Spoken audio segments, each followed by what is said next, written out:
Hello, good morning to all. Once again, welcome to my channel, Unboxing Real Estate PH. My name is Crisanto Encarnado. I'm a realtor, a father, and a family man. And today, I am here inside our unit in Villa Castena Subdivision. And ngayon is mag-install tayo ng blinds. So, ipapakita ko sa inyo kung paano ko in-install and yung process na ginawa ko. So, ita-time-lapse ko later on. So, I hope you will gonna enjoy this video. Before I start installing the blinds, gusto ko lang i-remind that this project, no, konti na lang talaga yung natira, no. Maliit na lang na units yung available. As far as I know, isang 2-story unit na lang yung natitira. So, ayun, I hope you will gonna enjoy this video. Please watch this one. Alright, let's go.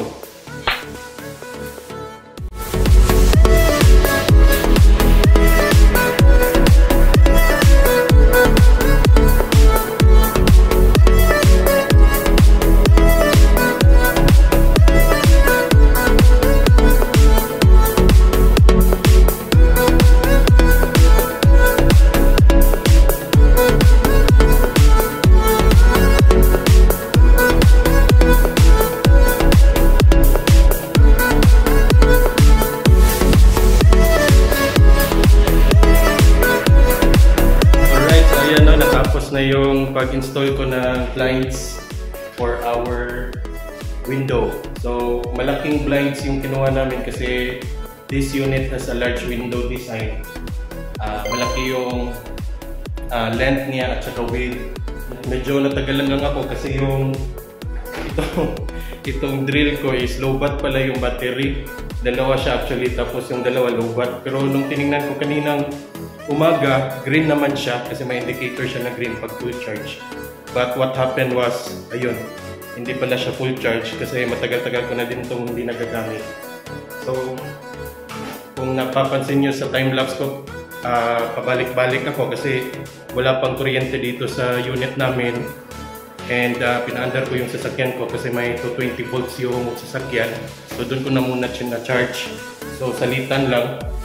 Pag na-charge ng mga 15 minutes, kunin ko ulit, tapos ganyan. So ayan, naraos din, no? So ito yung blinds. Alright, so let's open. Ayan. Oh, ayan, so gumagana na. Alright, so tatlong large windows kasi ito. Itong una, tapos pangalawa, saka pangatlo. So ayan, may mga blinds na yan lahat. So actually, first time kong mag-install ng blinds. So, new learning for me. And nag-install din kami ng show rack. Yan. So, itong mga item na to is pinili lang namin sa Shopee. Yung blinds at saka itong mga show rack. Alright. So, yun lang muna ngayon. And i-update ko kayo sooner or later pag may mga new updates kami. Meron kaming mga gagawin dito sa loob ng bahay. Right, so let's see. And I hope na nag-enjoy kayo sa video natin ngayon. I hope na mag-like kayo, mag-subscribe to our channel, Unboxing Real Estate PH. And please click the bell icon so that you will be notified on our next videos. Alright? So, paalam po samantala. See you in my next videos. Bye-bye and God bless.